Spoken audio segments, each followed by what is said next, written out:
Mind Your Farm Business on RealAgriculture.com is brought to you by RBC Royal Bank. Welcome to the Mind Your Farm Business podcast, brought to you by RBC Royal Bank. I'm Shaun Haney, founder of Real Agriculture and host of Real Ag Radio on Rural Radio 147 Sirius XM. And by the way, you can find more episodes of this podcast by going to mindyourfarmbusiness.com. It's a new year, which means there's new aspirations and intentions, but are you selling yourself short? And not just yourself, but your business short. Are you dreaming big enough based on the skills and gifts that are already at your disposal? Our guest today on the Mind Your Farm Business podcast wants you to chase the bears. Former U.S. Congressman Ric Keller has written a book entitled Chase the Bears, The Little Things to Achieve Big Dreams. Keller says, we're all born with a gift, a unique skill or talent that brings us joy and serves the greater good. At some point, we come to a crossroads. Should we take a risk and chase our dreams or play it safe? Should we chase the bears? A metaphor for chasing our dreams, or are we fearful? Ric Keller believes that it is never too late. No matter your age or stage in life, you can still be what you wish to be. Keller's book, Chase the Bears, weaves together practical, actionable steps and fascinating stories about how other successful people have applied secret techniques to convert their thoughts and dreams into reality. He says you can too. Let's get to our conversation with former U.S. Congressman Ric Keller.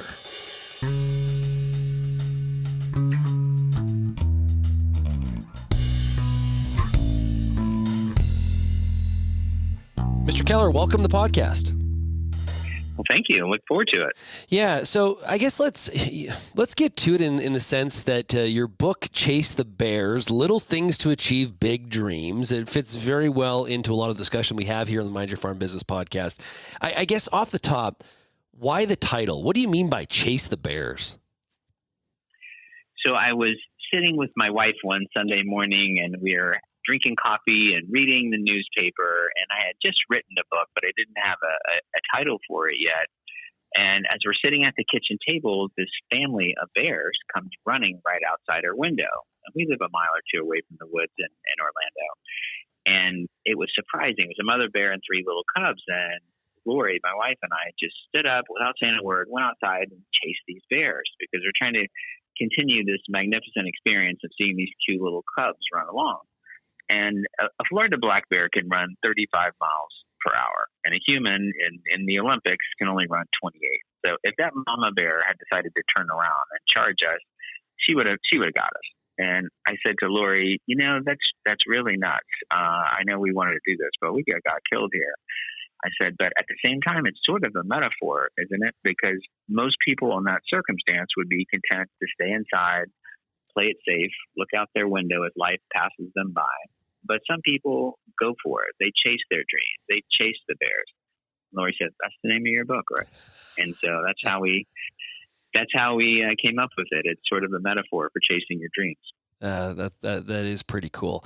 So talk about setting those dreams and those goals. We hear a lot about set stretch goals. Goals that are possible, but they're gonna take some real doing. Setting the bar too low, they're not really goals. Those are just sort of like things that you would do in normal life. So, what should that goal setting process kind of look like?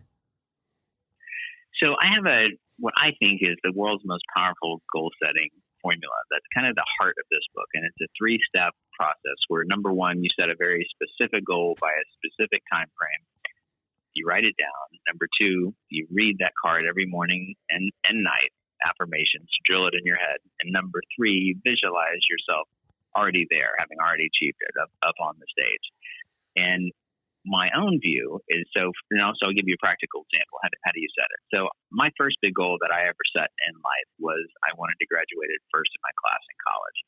And I was a very mediocre student in high school. And I was pre-med in college. So when I set that goal, I was like, okay, I need to break it down, which is the way I think all big goals are achieved. And so my only goal to start off with is to get straight A's by the end of that semester. And because I was just a mediocre student, I took the classes like volleyball and softball and sociology and public speaking. You could almost be in a coma and still get A's in those classes. They're so easy. But it's a good example of baby steps. If I had gone in and said, okay, well, to heck with it, I'm going to take organic chemistry and physics and calculus, it would have been a disaster.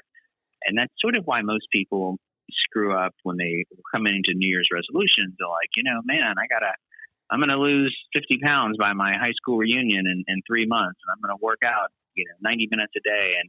And it's just setting themselves up for failure. And a much better goal would say, I'm going to lose a pound a week, and I'm going to exercise 10 minutes a day, and I'm going to eat less than 2,000 calories. And if you exceed it, you do. But I'm a big believer in micro goals, taking your big goal, breaking it down into little segments. So my goals tend to be only about 3 to 5 months out. I find that's most successful. But that's my theory, and no matter what it is in life. So when I ended up being valedictorian, I graduated first in my class. It looked like a big achievement, but it really wasn't. It was just an aggregate of little tiny achievements strung together. And I sort of think that's how life is. When I hear you talk about that in the shorter increments, I think of like a systems approach, or that goal setting should be more of a journey than, say, a destination. I think a lot of times we focus on the end result, but not enough on, okay, how am I actually going to get there? Because that's the daily grind of it that actually produces the result, not just thinking about where we want to get to. Yeah, and I think the goals should be very specific. And so to go back to the weight loss analogy, I don't think it's a good goal to say I'm going to lose weight in the new year. I think a good goal is I'm going to weigh 165 pounds on March 6, 2023. And so you are able to say yes or no that I achieved this goal. And the goal should be achievable. And by using this technique, it's really magical. And the best example that I talk about in the book is Jim Carrey, and that he grew, as you know, is from Canada, and his dad wanted to be a comedian, a smart guy, but he took a safe route, became an accountant, and he got let go from that safe job, and the family struggled. And Jim was a janitor and had to drop out of school, and so he learned something from that. Said, man, you can fail at what you don't want. You might as well take a chance of doing what you love. So he goes to LA, tries out Saturday Night Live 3 times, doesn't get it. And then before he's rich or famous, he uses this technique. He writes down a specific goal. I will have $10 million before Thanksgiving on a certain date.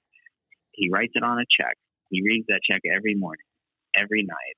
And just before Thanksgiving of that year, he got Dumb and Dumber for $10 million. The technique just really focuses your attention and energy and your efforts in such a way, and it somehow brings people in who are going to help you and events that are going to help you, that it's just a really powerful technique. And the reason I was passionate about writing this book is that I had read a self-help book called Think and Grow Rich when I was young in high school. And I used this technique, and that's described in that book as well, to set 2 big goals. And one was becoming first in my class, and the other was getting elected to the U.S. Congress. And they both happened. And so I know from the experiences of other people and my own experiences that this is a great technique to use. And if I had to describe the book to your listeners, you probably are familiar with that book, Chicken Soup for the Soul. Yes. That has the same publisher as me, and I co-wrote 2 of those books. It's very similar to Chicken Soup for the Soul in that it has lots of inspirational, uplifting stories.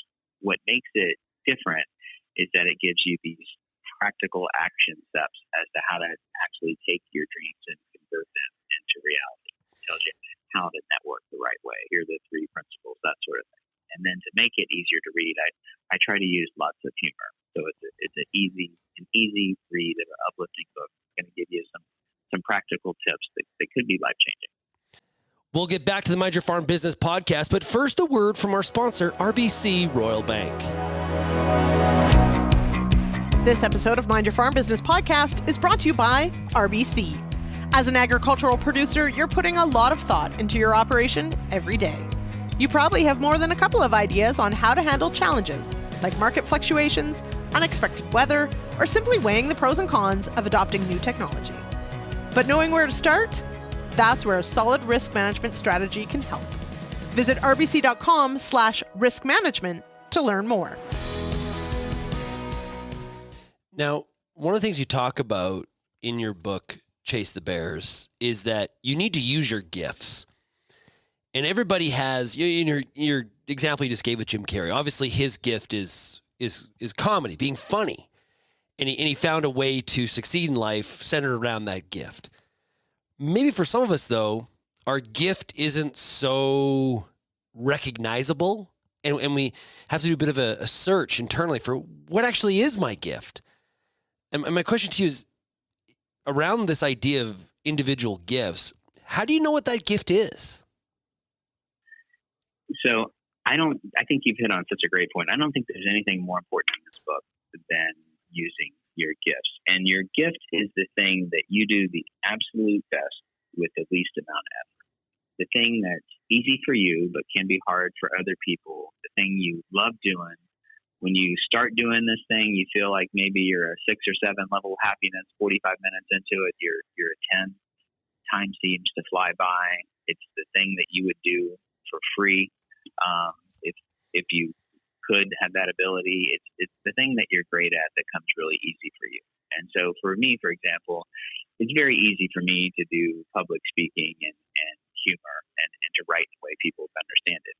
It's incredibly hard for me to do anything technical or mechanical. So my tractor broke down, I could fix it. If my computer broke down, I have a block there. And so when I do the things that I suck at, it just drains my battery, and I'm not good at it. Life's hard, but if you do the things that's your natural skill, your natural gift, life should be easier, and it doesn't matter who you are. If Albert Einstein, instead of becoming a Nobel Prize winning physicist, had decided he was going to be a professional bull rider, he would be square on his butt in less than 8 seconds. You got to stay in your lane. So the question isn't what's hard. The question is what's easy. What comes easy to you, and do that thing.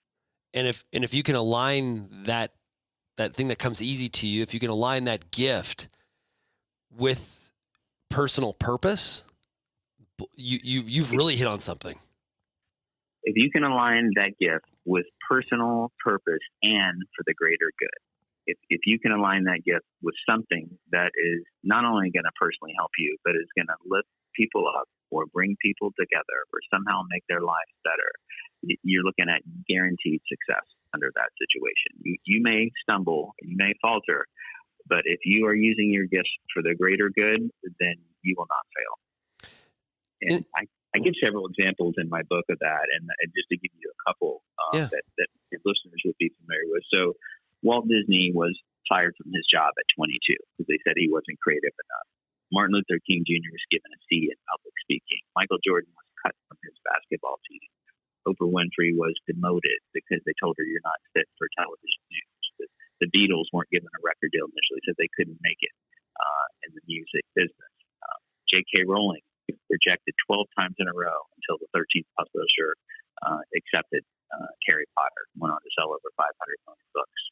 The common denominator in each of those situations was each of them was spectacularly gifted, and each of them was doing something that made all of our lives better. And so they didn't let the little setbacks hold them back. They kept going. And that's the most important thing. If your kid sucks at acting, don't tell her that she's great. Send her to LA, But if you're using your gifts and you're trying to help people, then you're going to make it. It may not happen by Thursday, but you are for sure going to make it. In the industry of farming and ranching, there's a lot of risks. People are dealing with risks all the time. There's weather risks, there's agronomic risks, there's animal health risks, there's market risks. When we're talking about setting up our personal goals and trying to figure out which direction we're taking, you mentioned educated risks. Talk about the importance of that and how that's different than sort of reckless abandon.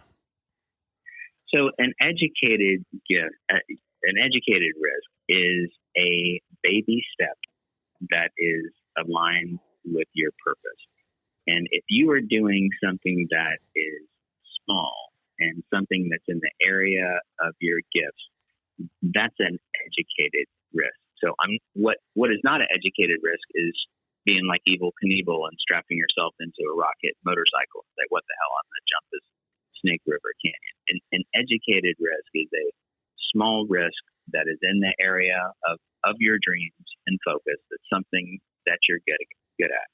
And you have to do it, man. I mean, there's no, you're not going to go to homecoming unless you ask a pretty girl out. And, there's going to be some girls that are going to say no. And there's going to be some setbacks in business and farming or banking or anything else. But you have to be willing to jump, to take that little step forward. And the thing I think that holds most of us back is fear. You're worried, what if I get rejected? What if I fail? What if my heart gets broken? What if everybody laughs at me because they think that the goals are too bold, And you got to get over that, man. You got to say, I'm going to take a risk. I'm going to take an educated risk, a baby step in the right direction, and let the chips fall. A lot of times when we look at, give examples of people that had a goal and they achieved it and maybe surpassed it, and we use them as sort of these iconic examples of goal achievement. You've mentioned like Jim Carrey or Steve Jobs or Walt Disney. We talk about the individual, but what about the people around them that were a part of that process? A lot of times we don't talk about that a lot. What about the team approach? So the first half of my book is about connecting your gifts to your goals, so the individual achievement. The second half of the book is connecting with other people, and that's the team approach here. And I talk about the ways that are going to help you connect with other people and help you be part of the team that's going to lift you up. In terms of connecting on a short-term basis, I think, for example, the best thing you can do is be vulnerable and authentic and real and have a little bit of self-deprecating humor. And that's counterintuitive because our whole life we've been told, put up this perfect image to the outside world. Fake it till you make it. Put your best foot forward. Never let them see you sweat. The truth is exactly the opposite of that. The truth is we can connect people by being vulnerable and authentic. Then in terms of getting people to help you, which you can't do any huge goal without other people, networking is really key. And I talk about the 3 key rules of networking, and I'll just give you one of them. I think with a new contact, you shouldn't ask them for anything for 1 year. Not one thing for new contact, because the worst thing about networking is you don't want someone feeling used, and you don't want to think of it in the short term. And in terms of a new relationship, that takes the pressure off. Do something that's enjoyable or whatever, but don't ask them for a favor for a year. And then secondly, when you do try to get this person to work with you, sometimes you may think, well, man, what do I have to offer this person who's rich or famous or powerful, who has the job I want? You have to bring something to the equation. And there's a lot of things you can do. Sweat equity. You can write an article, but you do really most of the work. You can introduce that person to others. Maybe the CEO is great at business, but he doesn't know how to work out with weights, and you have that skill. In my particular case, just to give you one example, so I got involved in politics because Jeb Bush was running for governor for the first time. Young guy, never held elective office, rich, powerful guy from a political dynasty. The one thing I could do is I'm decent at humor. And so I wrote him the opening line for his stump speech that he used everywhere across the state of Florida and eventually got elected governor. And so that was something that I could bring to the table. Third thing about networking is hang out with quality people that you hang out with, irrespective if they can ever help you or not. Because the worst thing that happens is you're hanging out with these high quality people. They don't help you, but they're people you would have hung out with anyway. And invest your time in those people that you hang out with anyway that are high quality. Those are 3 tips on getting people to work with you. And one of the best examples in terms of appreciating your team, I write about Tom Osborne, who was the coach of the Nebraska Cornhuskers. And he's famous for making everybody on his team feel important. Even if you're a walk-on, he knows your name. He accepts all the blame when something criticizing someone. He doesn't do it in public. He takes them aside. And his players would walk over coals for him. And it's the same thing with business. If you have a CEO or you're head of your particular farming practice or business, and you're treating people that way with respect, or you're setting goals and you're giving them the credit and you're giving them lots of appreciation, and when things go wrong, you take the blame, you're creating a pretty darn good environment for success. Nebraska's still searching for success since Tom Osborne left. Maybe they need to bring some of that back. Yeah, for sure. Mr. Keller, this has really been fantastic. I really appreciate it. Thank you so much for sharing your insights on goal setting and achieving and making the best out of those gifts that each of us holds individually. Thanks so much. Thank you, Shaun. I appreciate it. Lots to unpack from that discussion with Ric Keller. You know, as the business owner and entrepreneur, you must think more diligently about your goal setting. Goals must have some stretch, but be attainable and, most importantly, tracked against. Keller talks about not allowing fear of failure to hamper you achieving your potential. It makes me think of the quote. Former U.S. President Franklin Roosevelt said, "There is nothing to fear but fear itself." Based on what I heard from Ric Keller today, I say, now get out there and chase the bears. I hope you enjoyed today's discussion. If you have any feedback or comments, please email me at shaney@realagriculture.com or call the Real Ag listener line at 855-776-6147 and leave me a message. You can find more episodes of this podcast by going to mindyourfarmbusiness.com. Thanks to RBC Royal Bank. And until next time, keep on minding your farm business.